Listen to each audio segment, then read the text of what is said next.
Digital exclusive live. America Iran మధ్య నెలకొన్న వివాదం గురించి తెలిసిందే. ఇరాన్లో తీవ్రమైన ఆర్థిక సంక్షోభం నెలకొనడంతో అక్కడి ప్రజలు స్వచ్ఛందంగా రోడ్ల మీదకి వచ్చి తమ నిరసనను తెలుపుతున్నారు. అయితే ఈ నేపథ్యంలోనే నిరసనకారులకు మద్దతుగా నిలుస్తూ అమెరికా వారిలో ధైర్యాన్ని నింపుతోంది. అయితే ఖమేనీ ప్రభుత్వం సొంత ప్రజల్ని అతి ఘోరంగా చంపుకుంటోంది.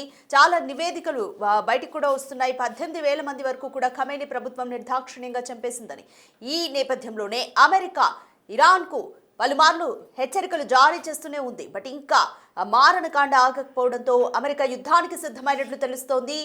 ఇరాన్ సరిహద్దుల్లోకి అతి విధ్వంసకరమైన యుఎస్ఎస్ అబ్రహాం లింకన్ విధ్వంస నౌకను పంపినట్లుగా అయితే ఇన్ఫర్మేషన్ అందుతుంది. అయితే మరోవైపు ఇరాన్ మాత్రం అమెరికాతో చర్చలకు సిద్ధమే అంటూ చెప్తోంది. బట్ ఒక ఒత్తిడిని క్రియేట్ చేయడానికే ఈ విధ్వంస నౌకను ఇరాన్ సరిహద్దుల్లోకి అమెరికా చేర్చింది అన్న వాదన కూడా వినిపిస్తుంది. మరోవైపు ఇరాన్కు మద్దతుగా ఇజ్రాయెల్ కూడా యుద్ధానికి సిద్ధమవుతుంది. ఈ నేపథ్యంలో పరిణామాలు ఏ విధంగా ఉంటాయి అన్న ఒక ఉత్కంఠ అయితే నెలకొంది. ఈ నేపథ్యంలో అమెరికా ఇరాన్ మధ్య నెలకొన్న వివాదం గురించి ట్రంప్ ఏం మాట్లాడారో ఒకసారి చూద్దాం.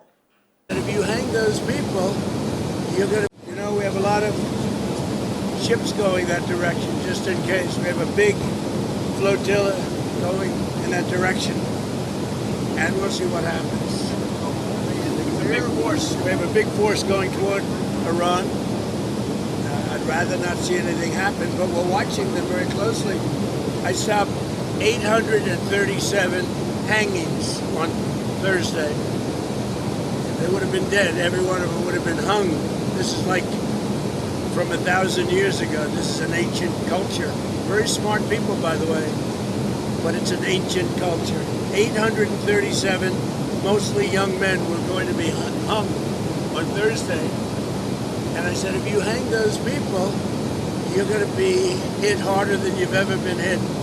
It'll make what we did to your Iran nuclear look like peanuts. And an hour before this horrible thing was going to take place, they canceled it, and they actually said they canceled it. They didn't postpone it; they canceled it. So that was a good sign.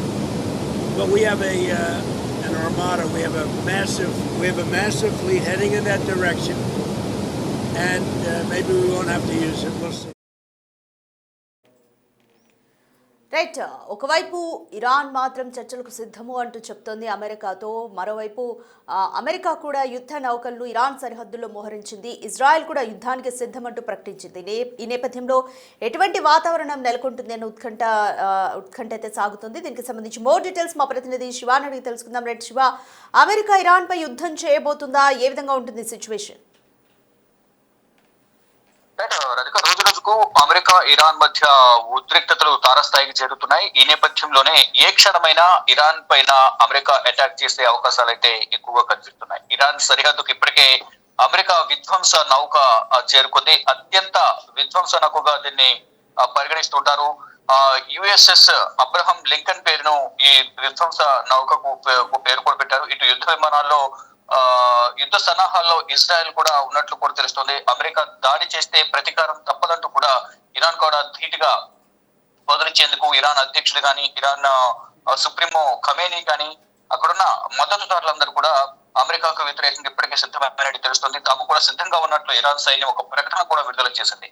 ఇక Iran చర్చలకు రెడీగా ఉందన్న Trump ఈలోపే Iran దగ్గరకు వచ్చిన విధ్వంస నౌకకు సంబంధించి ఏదైతే అంటే ఇరాన్ చర్చలకు రెడీగా ఉందంటూ కూడా ఒకవైపు ట్రంప్ చెప్తున్నప్పటికీ కూడా ఈలోపే ఇరాన్ దగ్గరకు విధ్వంస నౌకను అంటే బోర్డర్ కు పంపించారు. ఒక చర్చలు విఫలమైతే కనుక తిరిగి ఇరాన్ అటాక్ ప్లాన్ చేస్తే ప్రతిగా ముందుగానే దాడి చేయాలనేది అమెరికా వ్యూహంగా కూడా భావిస్తున్నారు. దానిలో భాగంగానే ఇప్పటికే ఇరాన్ సరిహద్దులోకి యుద్ధ నౌకను కూడా తీసుకువెళ్ళినట్టు తెలుస్తుంది. అక్కడ నుంచే దాడులు చేయాలనేది కూడా అమెరికా భావిస్తుంది. దానిలో భాగంగానే యుఎస్ఎస్ అబ్రహం లింకన్ తో పాటే గైడెడ్ మిసైల్ క్రూయిజర్లు కూడా ప్రాంతానికి సరిహద్దు ప్రాంతానికి చేరుకున్నాయి. డిస్ట్రాయర్లు, జలంతర్గాములతో పాటు ఇతర నౌకలతో కూడిన స్ట్రైక్ గ్రూప్ కూడా దీంట్లో ఉంటున్నట్టు కూడా సమాచారం అందుతోంది. ఇక అమెరికాకు చెందిన కీలకమైన యుద్ధ విమానాలు ఈ నౌకలోనే ఉన్నట్లుగా కూడా అమెరికా వైట్ హౌస్ వర్గాలు చెప్తున్నాయి. దానిలో భాగంగానే ఇప్పుడు ఏ సమయంలోనైనా యుద్ధం జరగవచ్చు, అమెరికా ఇరాన్ పై అటాక్ చేయొచ్చు అనే ఒక ప్రచారం జరుగుతుంది. దానికి అనుగుణంగా ఇద్దరు కూడా సంసిద్ధంగా ఉన్నారు. ఇటు ఇరాన్ సరిహద్దులో అమెరికా యుద్ధ నౌకలను మోహరించింది. At the same time Iran కూడా మేము కూడా సిద్ధంగానే ఉన్నాము, తాను తెలుసుకుంటాం అన్నట్టుగా ఇరాన్ కూడా వ్యవహరిస్తుంది. గత కొంతకాలంగా కూడా ఇరాన్ అమెరికా మధ్య ఈ ఉద్రిక్త పరిస్థితులు నెలకొన్నాయి. దీని ద్వారా సామాన్య ప్రజలు చనిపోతున్నారు. వేల సంఖ్యలో మరణాలు జరిగాయి. ఇటు వేల సంఖ్యలో ఆసుపత్రుల పాలయ్యారు. కనీసం వాళ్ళకి ట్రీట్మెంట్ ఇచ్చేందుకు ఆసుపత్రుల్లో కూడా ఎటువంటి ఖాళీలు బెడ్లు కనిపించడం లేదు. ఎమర్జెన్సీ వార్డులు కూడా కిక్కిరిసిపోయాయి.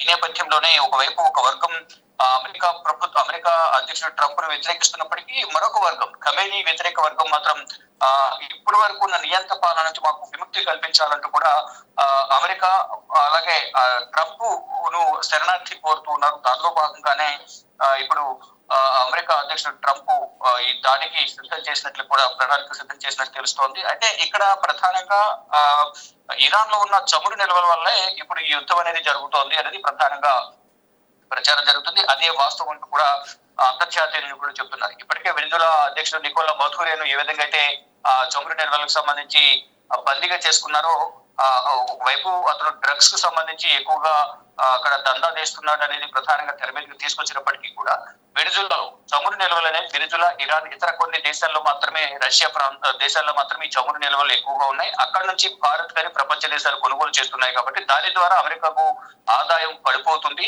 ఈ నేపథ్యంలోనే ఇటువంటి దేశాలను వారి చేతుల్లో పెట్టుకోవడం ద్వారా, వారి బందీలుగా చేసుకోవడం ద్వారా అక్కడున్న చమురును కూడా వారు స్వాధీనం చేసుకుని అక్కడి నుంచి వారు విక్రయాలు చేసుకోవచ్చు అనేది అమెరికా భావిస్తోంది. దానిలో భాగంగా ఇటువంటి దాడులకు పాల్పడుతుంది అనేది కూడా అందరూ భావిస్తున్నారు. దానిలో వారు కొంతమంది వ్యతిరేకిస్తున్నప్పటికీ కొంతమంది ట్రంప్ తీసుకున్న నిర్ణయాలు కొంతమంది సమర్థిస్తూ ఉన్నారు. కానీ సొంత పార్టీలోనే ఉన్న కొంతమంది నేతలు కానీ అమెరికా ప్రజలు కానీ ఇటువంటి దాడులు అనేది కరెక్ట్ కాదు, ఒక దేశాధినేతను దేశంపై దాడి చేసి దేశాధినేతను ఏ విధంగా బందీలుగా చేస్తారు, అది ఎంతవరకు కరెక్ట్ అనేది ప్రధానంగా కొంతమంది వ్యతిరేకిస్తున్నప్పటికీ ఇటు ఇరాన్కి సంబంధించి మాత్రం వ్యతిరేక వర్గం, ఖమేనీ వ్యతిరేక వర్గం మాత్రం ఇటు ట్రంప్ తీసుకున్న నిర్ణయాలకు మద్దతు తెలుపుతున్నారు. మరి కొంతమంది కావాలని ఇక్కడ కృత్రిమ అలర్లు క్రియేట్ చేసి ప్రభుత్వానికి వ్యతిరేకంగా ట్రంప్ కు అనుకూలంగా వ్యవహరిస్తున్నారనేది ఖమేనీ గాని అక్కడున్న ప్రభుత్వ అధ్యక్షుడు ఇరాన్ అధ్యక్షుడు గాని చెప్తూ ఉన్నారు. కానీ ఏదేమైనప్పటికీ కూడా ఈ దాడులు ప్రతి దాడుల ద్వారా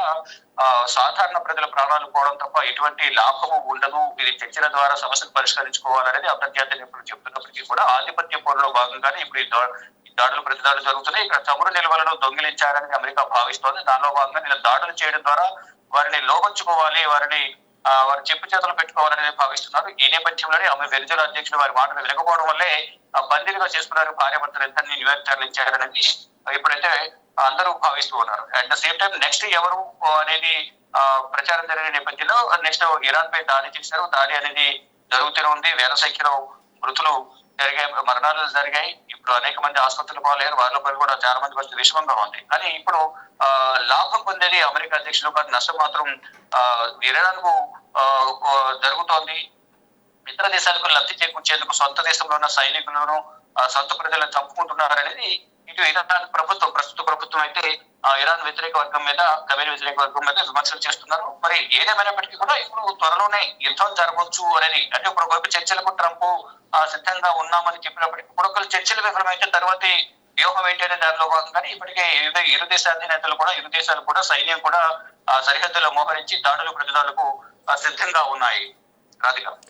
రైట్ శివ, ఈ నేపథ్యంలో ఇజ్రాయెల్ కూడా ఇరాన్కు మద్దతు పలుకుతుంది. ఒకవేళ యుద్ధం అంటూ సంభవిస్తే ఇజ్రాయెల్కు ఇరాన్కు మధ్య, అలాగే అమెరికాకు, ఈ మూడింటి మధ్య ఏ విధంగా ఉండబోతోంది సిచ్యువేషన్ అని అనుకోవచ్చు? రెండు దేశాల మధ్య యుద్ధం అనేది మూడు దేశాల పోరుగా కూడా పరిగణిస్తూ ఉన్నారు. అంటే అమెరికా లాంటి పెద్ద దేశాలు ఎదుర్కోవడం ఇరాన్ కు సాధ్యం కాదు అనేది ప్రధానంగా అందరూ భావిస్తున్నారు. ఈ నేపథ్యంలోనే ఇజ్రాయెల్ కూడా తోడుండి అమెరికాపై దాడి చేసేందుకు సిద్ధమవుతోంది. ఇప్పుడు అంటే ఇద్దరు కూడా, ఇటు ఇరాన్, ఇజ్రాయెల్ కలిసి అమెరికాపై దాడి చేసేందుకు సిద్ధమైన నేపథ్యంలో దానికి ప్రతి దాడి చేసేందుకు కూడా ఈ అమెరికా సిద్ధమవుతుంది. దానిలో భాగంగానే ఈ యుద్ధ నౌకను, విధ్వంసం క్రియేట్ చేసే యుద్ధ నౌకను ఇప్పుడు బోర్డర్ లో మోహరించారు. దాని ద్వారా చర్చలు కనుక విఫలమైతే మొదట ఎవరు దాడి చేస్తారని చూడాల్సి ఉంది. దాడి చేసిన తర్వాత ప్రతి దాడులు అనేది మూడు దేశాలు కూడా ఒకరిపై ఒకరు దాడులు చేసుకునే అవకాశం అయితే కనిపిస్తూ ఉంది. Thank you Shiva. ఏ క్షణమైనా కూడా అమెరికా ఇరాన్ పై అటాక్ చేయొచ్చు. ఇది ఇప్పుడు నెలకొన్న సిచ్యువేషన్. ఇరాన్ సరిహద్దుకు అమెరికా విధ్వంస నౌక, అత్యంత విధ్వంస నౌకగా యుఎస్ఎస్ అబ్రహం లింకన్ కు పేరుంది. యుఎస్ఎస్ అబ్రహం లింకన్ విధ్వంస నౌకను ఇరాన్ సరిహద్దులోకి చేర్చింది అమెరికా.